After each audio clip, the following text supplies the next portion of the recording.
मंजिल उन्हीं को मिलती है जिनके सपनों में जान होती है।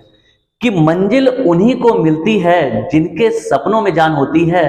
पंखों से कुछ नहीं होता मेरे दोस्त, हौसलों से उड़ान होती है। तो बच्चों, आप सभी का स्वागत है आपके अपने YouTube चैनल चंदन सर कानपुर में। और आज मैं एक बार फिर से पॉलिटी की एक और जबरदस्त क्लास लेकर आ गया हूं आपके सामने। और आज के बच्चे जो क्लास है उसका नाम है, आप टॉपिक देख सकते हैं यहाँ पे, भारतीय संविधान के विदेशी स्रोत, यानी कि source of the Indian constitution, है ना। भारत का जो संविधान लिखा गया तो उसमें कहां कहां से क्या क्या चीजें ली गई हैं। तो आज का टॉपिक हमारा ये है। तो बच्चों जल्दी से इसको शुरू करते हैं, टाइम ना खराब करते हुए। तो आज का बच्चे जो टॉपिक है उसमें सबसे पहले मैं आपको बता दूं, देखो जब भारतीय संविधान लिखा गया, भारतीय संविधान को बनने में 2 साल 11 महीने 18 दिन का टाइम लगा। भारतीय संविधान जब लिखा गया तो उससे पहले संविधान सभा में शामिल बहुत सारे ऐसे सदस्य थे जिनको पूरी दुनिया के संविधान को रिव्यू करने के लिए भेजा गया। उन्होंने दुनिया के बहुत सारे देशों के संविधान को रिव्यू किया, एनालिसिस किया, उनको देखा, परखा, जांचा, और उसके बाद दुनिया की लगभग 60 से 65 देशों के संविधान से बहुत सारी चीजों को उठा के हमारे भारतीय संविधान में शामिल किया गया। हालांकि ये काम इतना आसान नहीं था, क्योंकि दुनिया के अलग अलग देशों से बहुत सारे कंसेप्ट तो लिए गए, लेकिन उन चीजों को भारत की परिस्थितियों के हिसाब से ढालना अपने आप में एक बहुत बड़ा चैलेंज था। लेकिन फिर भी संविधान निर्माताओं ने इस पे बहुत काम किया। और संविधान सभा में सबसे बड़ी बात यह है कि उस समय थोड़े बहुत नहीं लेकिन बहुत ज्यादा ऐसे लोग थे जो संविधान के जानकार थे, कानून के जानकार थे। इसीलिए कहा गया है कि भारतीय संविधान वकीलों का संविधान है, यानी कि भारतीय संविधान में जिन लोगों ने बनाया उसमें बहुत सारे ऐसे लोग थे जो कानून के अच्छे जानकार थे और उन्होंने मिलकर भारतीय संविधान का निर्माण किया। भारतीय संविधान 26 नवंबर 1949 को बनकर तैयार हो गया और 26 जनवरी 1950 को लागू कर दिया गया। तो बच्चों, भारतीय संविधान पर सबसे ज्यादा प्रभाव किस चीज का पड़ा, अगर ऐसा क्वेश्चन पेपर में आता है, मेरी बात को ध्यान से समझना। पेपर में जितने भी क्वेश्चन आते हैं वो सारे के सारे क्वेश्चन मैं आपको कवर कराने की पूरी कोशिश करता हूं। और जिन बच्चों ने मुझसे पिछले कई सालों में मुझसे पढ़ा है उन्होंने पेपर में बहुत अच्छा स्कोर किया। जीएस एक ऐसा सब्जेक्ट है जिसमें 50% स्कोर करना भी बहुत मुश्किल होता है, लेकिन जिन बच्चों को मैंने पढ़ाया उन्होंने 80 से 90% तक पेपर में स्कोर किया है जीएस जैसे सब्जेक्ट में, जो कि बहुत बड़ा सब्जेक्ट है, बहुत वास्ट है। तो बच्चों जहां जहां से क्वेश्चन बनने के चांस होते हैं वो मैं आपको हमेशा बताता हूं।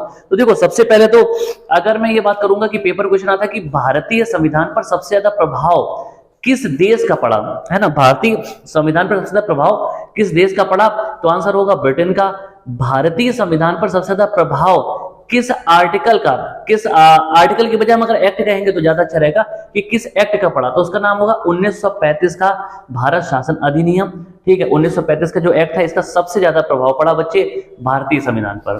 ठीक है, अच्छा अब क्या है कि जब भारतीय संविधान लिखा गया तो मैंने आपको बताया कि ओरिजिनली, है ना, मूल रूप से 395 अनुच्छेद थे और 395 में से लगभग 250 अनुच्छेद ऐसे थे जिनको या तो सीधे या फिर थोड़े बहुत बदलाव के साथ में ब्रिटेन के संविधान से भारतीय संविधान में शामिल कर लिया गया। तो ये एक बड़ी बात थी। अच्छा, अब क्या है कि दुनिया के और भी बहुत सारे देश थे, है ना, जहां से बहुत सारी प्रमुख चीजें ली गई। मैंने बताया ना, दुनिया के लगभग 60 से 65 देशों, है ना, दुनिया के लगभग 60 से 65 देशों से चीजें ली गई हैं, है ना। लेकिन कुछ ऐसे बड़े और प्रमुख देश थे जहां से बहुत महत्वपूर्ण और इंपॉर्टेंट चीजें ली गई हैं, तो उनके यहाँ पे नाम लिखे हुए हैं। मैं आपको एक एक करके समझाता हूं कि किस देश के संविधान से क्या लिया गया है और भारतीय संविधान में जब ये चीजें शामिल की गई हैं तो उनका मतलब क्या है। क्योंकि कई बार जब जैसे पढ़ते हैं ना तो आपको ऐसे पता नहीं चलेगा। मान लो कि यहाँ पे मैंने ऐसे फैक्ट लिखे हुए हैं, तो अगर आप इनको ऐसे पढ़ेंगे तो बहुत सारे इसमें ऐसे फैक्ट होंगे जो आपको समझ में नहीं आएंगे, उनकी लैंग्वेज समझ में नहीं आएगी या फिर कंफ्यूजन क्रिएट करेंगे। तो मैं आपको एक एक करके सारे बताऊंगा और सारे जो डाउट्स हैं आपके वो क्लियर करूंगा। ठीक है बच्चे, तो चलिए शुरू करते हैं। तो सबसे पहले भारतीय संविधान में सबसे ज्यादा जो चीजें ली गई, सबसे महत्वपूर्ण चीजें ली गई वो ब्रिटेन से ली गई हैं। और मैंने सबसे पहले ब्रिटेन लिखा क्योंकि ब्रिटेन का ही भारत पर कब्जा था, तो इसका बहुत ज्यादा प्रभाव भारतीय संविधान पर पड़ा। तो सबसे पहले समझते हैं कि भारतीय संविधान में ब्रिटेन से क्या क्या चीजें ली गई हैं। देखिए, सबसे पहले जो पहला पॉइंट है वो है संसदीय शासन प्रणाली। अब इसका क्या मतलब है कि भारत में जो शासन चलता है वो संसद के माध्यम से चलता है ना। भारत में जो शासन चलता है वो संसद के माध्यम से चलता है। और जैसे अमेरिका की बात करेंगे तो अमेरिका में अध्यक्षात्मक शासन प्रणाली है, यानी कि वहां पर जो वहां का राष्ट्रपति होता है वो अध्यक्ष के रूप में काम करता है और वही शासन चलाता है। जबकि अगर हम भारत की बात करेंगे तो भारत में राष्ट्रपति जो होता है वो नाम मात्र का प्रमुख होता है, जबकि एक्चुअल में वास्तविक में जो काम करता है वो प्रधानमंत्री और उसकी मंत्रिपरिषद करती है। और ये कहां से चलते हैं? संसद के माध्यम से। संसद के माध्यम से भारत का शासन चलाया जाता है और इनका संबंध संसद से होता है। ये बात समझ में आई बच्चों? दूसरा पॉइंट है द्विसदनात्मक व्यवस्था है। अच्छा, आप जानते हैं कि भारत की जो संसद है उसमें लोकसभा और राज्यसभा नाम के दो सदन है ना, अपर हाउस और लोअर हाउस। जिस तरह से भारत में ऐसे ही ब्रिटेन में हुआ करते थे। तो ब्रिटेन की जो संसद है उसमें भी दो हाउस है, ठीक है, दो सदन है, नाम अलग हो सकते हैं, तो उन्हीं से उठा के कंसेप्ट भारत में रखा गया है। ठीक है बच्चों, आगे बढ़ते हैं। अगला है मंत्रिपरिषद की जवाबदेही। इसका क्या मतलब है कि आपने कई बार पढ़ा होगा कि जो मंत्रिपरिषद होती है, मंत्रिपरिषद किसे कहते हैं? प्रधानमंत्री और उसके साथ में जितने भी मंत्री होते हैं, जिसमें कैबिनेट मंत्री, राज्य मंत्री, स्वतंत्र प्रभार भी बोलते हैं, ठीक है, और उप मंत्री, इन सभी को मिला के मंत्रिपरिषद बनती है। और अगर मंत्रिपरिषद में कोई एक भी मंत्री के खिलाफ कोई घोटाला होता, कोई घोटाले का आरोप लगता है, कोई व्यक्ति अगर ऐसा कुछ खुरापात करता है और आरोप साबित हो जाते हैं, तो पूरी मंत्रिपरिषद को इसके लिए जिम्मेदार माना जाता है और पूरी की पूरी मंत्रिपरिषद को इस्तीफा देना पड़ जाता है और इसके बाद सरकार गिर जाती है। ठीक है, तो जो मंत्रिपरिषद है वो किसके प्रति उत्तरदायी है? तो संसद का जो सदन है लोकसभा, उसके प्रति उत्तरदायी होती है। बहुत इंपॉर्टेंट क्वेश्चन है। ठीक है बच्चे, आगे बढ़ते हैं हम। अगला है कि विधि निर्माण प्रक्रिया। विधि बच्चे क्या होता है? विधि मीन्स होता है कानून। तो कानून के निर्माण की जो प्रक्रिया यानी कि प्रोसेस है, कानून कैसे बनाया जाएगा, है ना, वो कहां से लिया गया है? ब्रिटेन के संविधान से लिया गया। इसका मैं मतलब बताता हूं। देखो, हमारे देश में कोई भी कानून बनता है, सबसे पहली बात बिल्कुल कंठस्थ कर लेना कि हमारे देश में कानून बनाने का अधिकार सिर्फ और सिर्फ संसद को है। ठीक है, कानून बनाने का अधिकार किसे? संसद को। संसद में कोई भी अगर कानून बनेगा तो उसका जो तरीका है वो क्या है कि सबसे पहले लोकसभा या राज्यसभा दोनों में से किसी भी एक सदन में कोई प्रस्ताव रखा जाएगा कानून का, फिर वो प्रस्ताव दूसरे सदन में पास किया जाएगा, फिर राष्ट्रपति उस पर साइन करेंगे और उसके बाद वो कानून बनता है। ठीक है, तो ये जो प्रोसेस है ये कहां से लिया गया है? ये ब्रिटेन के संविधान से लिया गया है, विधि निर्माण की प्रक्रिया। अगला है कि विधि का शासन। भारत में जो शासन होगा वो किसका होगा? विधि का। और विधि में क्या होता है? कानून। तो भारत में कानून का शासन है, यानी कि कोई भी व्यक्ति कितना भी बड़ा बना रहे अपनी मर्जी से कुछ भी नहीं कर सकता, हर एक को कानून का पालन करना ही पड़ता है। ये भारत के संविधान में दिया गया है। ठीक है बच्चों, आगे बढ़ते हैं। अगला है ब्रिटेन से और क्या लिया गया? एकल नागरिकता का प्रावधान लिया गया है, यानी कि सिंगल सिटीजनशिप। सिंगल सिटीजनशिप का बच्चे मतलब होता है कि हमारे पूरे देश में एक ही नागरिकता होती है, जबकि अमेरिका में क्या रहता है कि वहां राज्य की नागरिकता अलग होती है और केंद्र की अलग होती है। ठीक है, इसका मतलब अगर आप अमेरिका के नागरिक हैं और अमेरिका के किसी राज्य के रहने वाले हैं, जैसे एक छोटा सा एग्जांपल है कि मान लो अमेरिका का एक राज्य फ्लोरिडा, तो अगर आप फ्लोरिडा राज्य के रहने वाले हैं तो आपके पास जो नागरिकता होगी वो फ्लोरिडा की भी होगी और साथ साथ अमेरिका की भी होगी। ठीक है, जबकि भारत में अगर आप मान लो कि यूपी के रहने वाले हैं, ठीक है, या एमपी के रहने वाले हैं, तमिलनाडु के रहने वाले हैं, तो ऐसा नहीं है कि आपके पास इन राज्यों की भी नागरिकता होगी। आप किसी भी राज्य से बने रहें, आपके पास सिर्फ एक ही नागरिकता होगी और वो होगी देश की नागरिकता। ठीक है, आपके जितने भी एड्रेस आईडी प्रूफ बनते हैं वो भी सारे के सारे केंद्र से ही बनते हैं, राज्य सरकार का कोई नहीं होता, ये ध्यान रखेंगे। ठीक है बच्चों, तो सिंगल सिटीजनशिप का जो कंसेप्ट है वो ब्रिटेन से लिया गया है। अगला है विधायिका में अध्यक्ष की भूमिका। विधायिका का मतलब बच्चे क्या होता है? संसद। ये हमेशा ध्यान रखना, विधायिका का मतलब संसद होता है और संसद में अध्यक्ष की भूमिका। अब संसद में अध्यक्ष कौन? तो संसद के दो सदन होते हैं। ठीक है, एक लोकसभा एक राज्यसभा। तो लोकसभा में अध्यक्ष होता है और राज्यसभा का जो अध्यक्ष होता है उसे हम सभापति कहते हैं, जो कि उपराष्ट्रपति ही होता है। ठीक है, ये बात ध्यान रखेंगे। तो इसकी महत्ता को दिखाया गया है और इसमें लोकसभा और राज्यसभा के साथ साथ राष्ट्रपति भी शामिल होता है, तब जाके पूरी संसद का निर्माण होता है। ये बात ध्यान रखेंगे।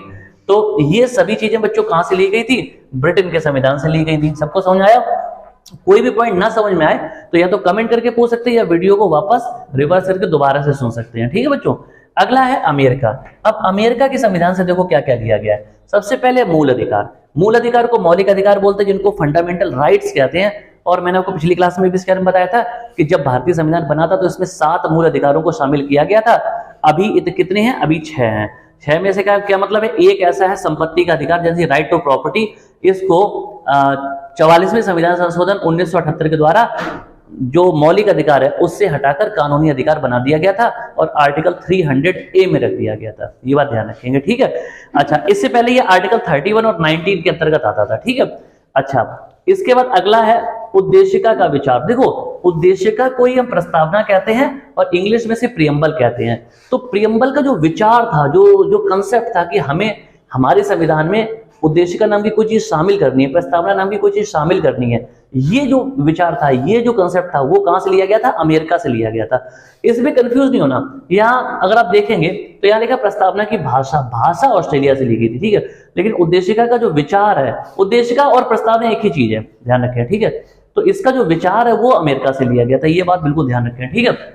अगला है महाभियोग की प्रक्रिया। राष्ट्रपति पर महाभियोग लगाया जाता है। महाभियोग को इंग्लिश में इम्पीचमेंट कहते हैं, इम्पीचमेंट, ठीक है। और महाभियोग का मतलब क्या होता है? राष्ट्रपति को अपने पद से हटाने की जो प्रक्रिया होती है उसे महाभियोग कहा जाता है।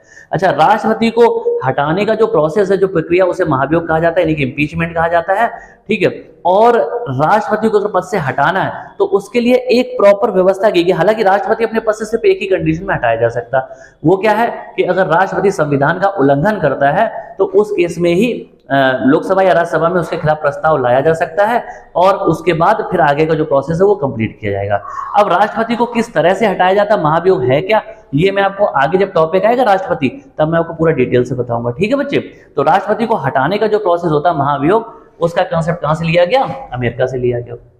आगे बढ़ते हैं। अगला है स्वतंत्र न्यायपालिका। अच्छा, न्यायपालिका की स्वतंत्रता, इसका मतलब न्यायपालिका में कौन आते हैं? हमारे कोर्ट आते हैं, हाई कोर्ट, सुप्रीम कोर्ट, ठीक है, सारे जितने भी कोर्ट है देश में। तो कोर्ट भारत में किसी के अंडर में नहीं है, यानी कि हमारे देश में चाहे कितना भी बड़ा पद बना रहे, राष्ट्रपति प्रधानमंत्री ही क्यों ना हो, वो कोर्ट को कभी आदेश नहीं दे सकता है कि आप इस तरह का फैसला करो या आपको ऐसा ऐसा करना है, ठीक है। भारत में कोर्ट जो है बिल्कुल स्वतंत्र है, फ्री है, कोर्ट के ऊपर किसी का वश नहीं चलता है, कोर्ट अपनी मर्जी से डिसीजन लेते हैं। ये बात सबको समझ में आ गई। तो कोर्ट जो है हमारे, न्यायपालिका जो स्वतंत्र होगी, आजाद होगी, अपने आप से डिसीजन ले सकती है। ये कंसेप्ट भी अमेरिका से लिया गया है। अगला है न्यायिक पुनरावलोकन, इसको जुडिशियल रिव्यू कहते हैं इंग्लिश में, ठीक है। इसका क्या मतलब है? इसके दो कंसेप्ट हैं। क्या?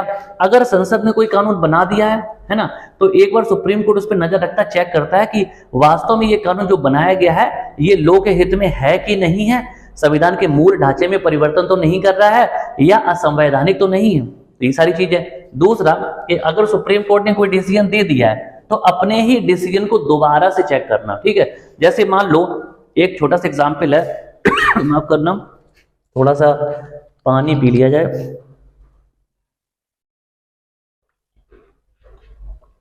अब बच्चे क्या है कि एक कंसेप्ट है कि जैसे अगर मान लो एक डिस्ट्रिक्ट कोर्ट है, जिला न्यायालय, ठीक है, डिस्ट्रिक्ट कोर्ट में अगर कोई डिसीजन गलत दे दिया गया तो आप हाई कोर्ट में अपील कर सकते हैं। हाई कोर्ट में अगर कोई डिसीजन गलत दे दिया गया आपको लगता है तो आप सुप्रीम कोर्ट में अपील कर सकते हैं। लेकिन अगर सुप्रीम कोर्ट ने भी कोई ऐसा डिसीजन है जो आपको गलत लग रहा है तो फिर आप कहां जाएंगे? तो आप सुप्रीम कोर्ट में दोबारा से अपील कर सकते हैं। सुप्रीम कोर्ट अपने ही दिए गए फैसले पर पुनर्विचार करता है, ठीक है। और अगर उसको लगता है कि उसका पहले वाला जो फैसला था वो सही नहीं है तो वो अपने फैसले को पलट भी सकता है। तो ये सारी चीजें आती हैं न्यायिक पुनरावलोकन में, ठीक है बच्चे, जुडिशियल रिव्यू। अब क्या है? अगला है सुप्रीम कोर्ट हाई कोर्ट का जो कंसेप्ट है। भारत में ऐसे सुप्रीम कोर्ट हाई कोर्ट है ना, ऐसे अमेरिका में भी होते हैं। तो अमेरिका से ही इस कंसेप्ट को लिया गया भारत में। बात समझ में आई? अगला क्या है? उपराष्ट्रपति का पद। जिस तरह से अमेरिका में उपराष्ट्रपति होता है वैसे भारत में भी रखा गया है, ठीक है।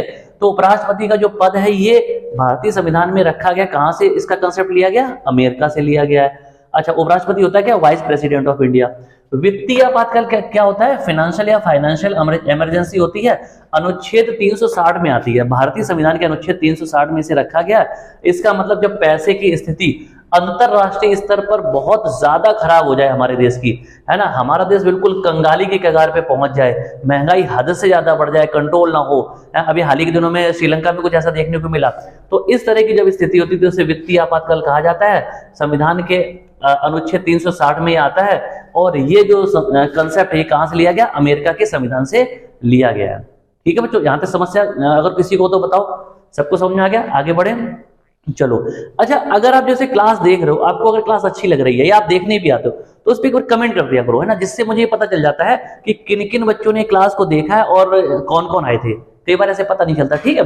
आगे बढ़ते हैं। अगला है ऑस्ट्रेलिया। अगला जो देश है ऑस्ट्रेलिया। ऑस्ट्रेलिया का जो संविधान है उससे क्या लिया गया? तो समवर्ती सूची का प्रावधान लिया गया।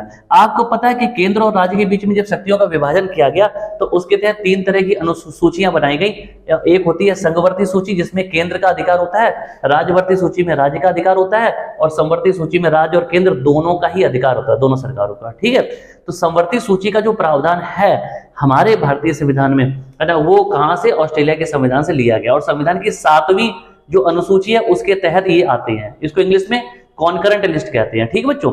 अच्छा, प्रस्तावना की भाषा यानी कि लैंग्वेज ऑफ प्रियम्बल, है ना, ये कहां से ली गई? तो ये ऑस्ट्रेलिया के संविधान से ली गई है, क्योंकि आपको मैंने पहले पढ़ाया था पिछले लेक्चर में कि जो प्रस्तावना है उसकी शुरुआत कहां से होती है? कि हम भारत के लोग, यानी कि we the people of India, और अगर ऑस्ट्रेलिया में होगा तो we the people of Australia, यानी कि हम ऑस्ट्रेलिया के लोग। ठीक है, तो इस तरह से ये ऑस्ट्रेलिया के संविधान से ली गई है। और क्या है कि संसद के दोनों सदनों की संयुक्त बैठक, है ना, ये कंसेप्ट भी ऑस्ट्रेलिया से लिया गया है। इसका मतलब राष्ट्रपति को अगर कभी ऐसी जरूरत लगती है तो राष्ट्रपति एक साथ संसद के दोनों सदनों की बैठक बुला सकता है। यहां से भी क्वेश्चन आते हैं कि संसद के दोनों सदनों की संयुक्त बैठक, यानी कि एक साथ बैठक कौन बुला सकता है?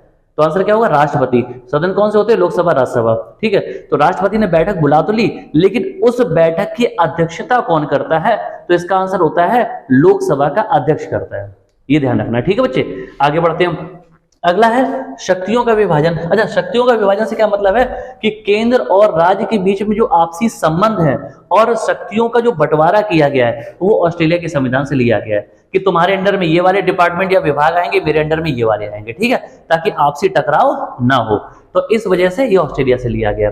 अगला जो देश है बच्चे वो है आयरलैंड। आयरलैंड से क्या लिया गया है? तो यहाँ पे देख सकते हैं राज्य के नीति निर्देशक तत्व, यानी कि directive principle of state policy, जिसे हम डीपीएसपी के नाम से जानते हैं। अच्छा, डीपीएसपी की जो अवधारणा है उसका मतलब होता है कि एक कल्याणकारी राज्य की स्थापना करना सरकार का दायित्व, सरकार का फर्ज है। ठीक है, तो सरकार के फर्ज इसमें होते हैं, जिसमें सरकार क्या करेगा? एक अच्छा राज्य, एक अच्छे देश का निर्माण करेगा, विकास करेगा, और गरीब से गरीब आम पब्लिक सभी के लिए, है ना, वो क्या करेगा? विकास कार्य के लिए लगातार कोशिश करेगा। और किसी भी व्यक्ति को ऐसा नहीं होना चाहिए कि किसी व्यक्ति को दुख तकलीफ परेशानी हो। सरकार को सभी के लिए काम करना है। तो ये कहा गया डीपीएसपी में। ठीक है, आगे बढ़ते हैं। राज्यसभा में मनोनयन। आपको पता है कि राज्यसभा में 12 सदस्य ऐसे जो मनोनीत किए जाते हैं। ठीक है, अच्छा, जो भारत की हमारे यहाँ की जो राज्यसभा है ना, तो राज्यसभा में अधिकतम सीटों की संख्या है तो 250, लेकिन जितने चुने जाते हैं वो 245। 5 सीट को खाली रखा जाता है रिजर्व में। ठीक है, तो 245 में से 233 ऐसे सदस्य हैं जो चुनाव के द्वारा, यानी कि निर्वाचित होते हैं, इलेक्टेड होते हैं, और 12 ऐसे सदस्य जो मनोनीत या नॉमिनेट होते हैं। तो राज्यसभा में 12 सदस्यों को मनोनीत किया जाता है, और कौन करता है? तो राष्ट्रपति करता है। और कौन से वो लोग होते हैं? तो वो कला, साहित्य, सिनेमा, खेल, इन आदि क्षेत्रों से होते हैं। जिन्होंने भी इन क्षेत्रों में अच्छा काम किया है उनको राज्यसभा में क्या किया जाता है? उनको राज्यसभा में मनोनीत कर दिया जाता है। ठीक है, आगे बढ़ते हैं। अगला है कि राष्ट्रपति का निर्वाचक मंडल। अच्छा, राष्ट्रपति का निर्वाचक मंडल है, ये कंसेप्ट भी आयरलैंड से लिया गया है। इसका क्या मतलब है? राष्ट्रपति के निर्वाचक मंडल का बच्चे मतलब होता है कि राष्ट्रपति के चुनाव में कौन लोग भाग लेते हैं। तो राष्ट्रपति के चुनाव में राज्यसभा, लोकसभा और विधानसभा के निर्वाचित सदस्य भाग लेते हैं। इसका क्या मतलब है कि देश में जितने भी सांसद और विधायक हैं जो निर्वाचित हुए, जिनको चुना गया, जिनका चुनाव हुआ, इलेक्टेड है, वो सभी क्या करते हैं? राष्ट्रपति के चुनाव में भाग लेते हैं, और इसी को राष्ट्रपति का निर्वाचक मंडल कहा जाता है। राष्ट्रपति के चुनाव में 50 प्रस्तावक और 50 अनुमोदक होते हैं। ठीक है, तो ये कंसेप्ट कहां से लिया गया? आयरलैंड से लिया गया। किसी बच्चे को कोई समस्या हो तो बताओ। आगे बढ़ते हैं बच्चे। इसके बाद आता है कनाडा। हम जो कनाडा जो देश है, तो कनाडा से क्या लिया गया? एक तो संघीय शासन प्रणाली दी गई है। संघीय शासन प्रणाली का मतलब होता है, संघ मींस होता है केंद्र, है ना, यानी कि सेंट्रल गवर्नमेंट। तो पूरा जो देश है वो एक ही जगह से चलेगा। जैसे पुराने जमाने में राजा महाराजा हुआ करते थे, तो राजा महाराजा अपने अपने क्षेत्र में स्वतंत्र रूप से शासन किया करते थे। लेकिन आज की डेट में पूरे देश में जो शासन होता है वो केंद्र से होता है, यानी कि केंद्र सरकार से जो निर्देश आते हैं वो पूरे देश में अप्लाई होते हैं। हालांकि राज्यों में बांट दिया गया देश को है, लेकिन राज्यों का जो रोल है ना वो है केंद्र को सपोर्ट करना, है ना, देश को सपोर्ट करने के लिए राज्य बनाए गए हैं। लेकिन वैसे देखा जाए तो हमारे यहाँ केंद्रीय शासन प्रणाली है, संघीय शासन प्रणाली को अपनाया गया है कि जो चीज केंद्र से लागू की जाएगी वो पूरे देश में मान्य होगी। ठीक है बच्चे, अगला है कि राज्यों में राज्यपाल की नियुक्ति। अच्छा, हर राज्य में एक राज्यपाल होता है, और राज्यपाल की जो नियुक्ति है ये राष्ट्रपति के द्वारा की जाती है। ठीक है, प्रधानमंत्री और उसकी जो मंत्री परिषद है उसकी सलाह पर राष्ट्रपति के द्वारा राज्यपाल की नियुक्ति हर राज्य में की जाती है, और राज्यपाल की जो नियुक्ति की जाती है ना, तो वो किस व्यक्ति की जाएगी, जिसकी उम्र कितनी हो, 35 साल। राष्ट्रपति, उपराष्ट्रपति और राज्यपाल की उम्र 35 साल हमारे यहाँ रखी गई है देश के संविधान में। ठीक है बच्चे, चलो आगे बढ़ते हैं। अगला है दक्षिण अफ्रीका। साउथ अफ्रीका के संविधान से क्या लिया गया है, वो है संविधान संशोधन की प्रक्रिया, यानी कि amendment in the Indian constitution, है ना। भारतीय संविधान में अगर कोई भी संशोधन होना है, कोई भी बदलाव करना, परिवर्तन करना है, तो ये कहां से लिया गया है, साउथ अफ्रीका से। अच्छा, इसके अलावा राज्यसभा सदस्यों का निर्वाचन। राज्यसभा में कुल मिला के कितने सदस्य होते हैं, मैंने बताया जो निर्वाचित होते हैं 233, है ना। तो देखो यहाँ पे बहुत क्लियर हो गया कि राज्यसभा में मनोनयन और राज्यसभा में निर्वाचन। राज्यसभा में 233 सदस्यों का जो निर्वाचन होता है वो साउथ अफ्रीका से लिया गया, और राज्यसभा में जो 12 सदस्यों का मनोनयन है वो आयरलैंड से लिया गया है। ये बात बिल्कुल क्लियर होगी। ठीक है, आगे बढ़ते हैं। रूस के संविधान से मौलिक कर्तव्यों को लिया गया। मौलिक कर्तव्यों को ही हम मूल कर्तव्य कहते हैं या फंडामेंटल ड्यूटीज कहते हैं। ठीक है, तो रूस के संविधान से लिया गया। इसका क्या मतलब है कि हमें देश के लिए हमारे जितने भी फर्ज हैं, है ना, वो सारे के सारे इसमें आते हैं। जैसे एक एग्जाम्पल है कि हमारा जो राष्ट्रगान है, राष्ट्रगीत है, राष्ट्रीय प्रतीक है, इन सभी का सम्मान करना, देश के लिए, देश की से जुड़ी जो भी चीजें उनका सम्मान करना, स्वतंत्रता के लिए जिन हमारे महानायकों ने अपनी जान न्यौछावर कर दी, उनके विचारों और आदर्शों को अपने दिल में सहेज कर रखना। तो इस तरह की बहुत सारी जो चीजें हैं वो मौलिक कर्तव्य आते हैं। हालांकि मौलिक कर्तव्य मैं आपको अलग से पढ़ाऊंगा भी, कुल मिलाकर 11 मौलिक कर्तव्य है इस समय। ठीक है, तो वो मैं आपको अलग से आगे आने वाले टॉपिक में पढ़ाऊंगा। तो ये रूस के संविधान से लिए गए हैं। ठीक है बच्चे, अगला है फ्रांस। फ्रांस जो देश है वहां से गणतंत्रात्मक शासन प्रणाली को अपनाया गया है। ठीक है, गणतंत्रात्मक शासन प्रणाली को अपनाया गया। इसका क्या मतलब, मैं अपनी पिछली क्लासेस में आपको ये चीजें कई बार बता चुका हूं। ठीक है, गणतंत्रात्मक शासन प्रणाली का बच्चे ये मतलब होता है, गणतंत्र जो शब्द है इसका मतलब होता है रिपब्लिक। रिपब्लिक, भारत में रिपब्लिक डे मनाया जाता है जिसको हम 26 जनवरी कहते हैं। 26 जनवरी को रिपब्लिक डे मनाते हैं। अच्छा, 26 जनवरी को रिपब्लिक डे क्यों कहते हैं, क्योंकि हमारा देश जो रिपब्लिक बना है वो 26 जनवरी 1950 को बना है। और रिपब्लिक का मतलब होता है जब देश को संविधान के तहत चलाया जाए, है ना, जब देश को संविधान के तहत चलाया जाता है और देश में राजशाही नहीं होती, यानी कि जो शासन है वो वंशानुगत नहीं होता है। ठीक है, यानी कि राजा का बेटा राजा, उसका बेटा फिर राजा, इस तरह से व्यवस्था नहीं होती है। हम यानी कि इसका मतलब क्या है, गणतंत्रात्मक शासन प्रणाली में जो देश का मुखिया होता है ना, वो निर्वाचित होता है, जनता के द्वारा चुना जाता है। जनता का मतलब या तो डायरेक्ट या फिर इनडायरेक्ट वे में चुना जाता है, मतलब ये डायरेक्ट नहीं बनाया जाएगा, है ना। ऐसा नहीं होता कि कोई राजा तो उसका बेटा है, उसको देश का राष्ट्रपति या प्रधानमंत्री बना दिया। तो इसी तरह से आप जानते हैं कि हमारे देश में जो राष्ट्रपति होता है हमेशा निर्वाचित होता है। कभी ऐसा नहीं होता कि राष्ट्रपति किसी को भी उठा के डायरेक्ट बना दिया, ऐसा नहीं होता। ना ही राष्ट्रपति राजा महाराजाओं के खानदान से होता है। जबकि अगर आप ब्रिटेन में देखेंगे तो वहां राजतंत्र है। राजतंत्र में क्या होता है कि वहां पे निर्वाचित नहीं होता। ब्रिटेन में क्या एक शाही परिवार है, उसी परिवार के जो भी महारानी या सम्राट होते हैं वो राष्ट्रपति की हैसियत से काम करते हैं। ठीक है बच्चों, तो गणतंत्र का क्या मतलब है कि जो देश का मुखिया होगा वो निर्वाचित किया जाएगा और देश संविधान से चलेगा।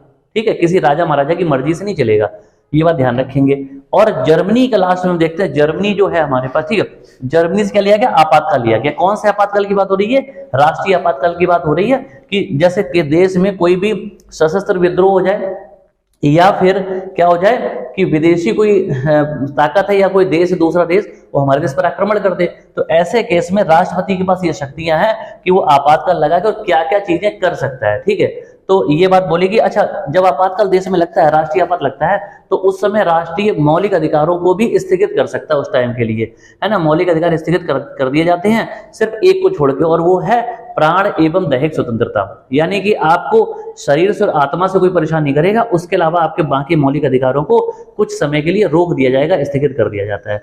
तो आपातकाल का जो प्रावधान है वो जर्मनी के संविधान से भारतीय संविधान में रखा गया है। ठीक है बच्चों, तो बड़ा अच्छा टॉपिक है। और जितनी भी चीजें आप यहाँ पे लिखी हैं, इन सभी चीजों को हम पॉलिटी के आने वाली क्लासेस में पढ़ेंगे, क्योंकि सबको एक एक करके अलग अलग पढ़ाया जाएगा ये डिटेल से, तब आपको पता चलेगा कि आखिर ये है क्या।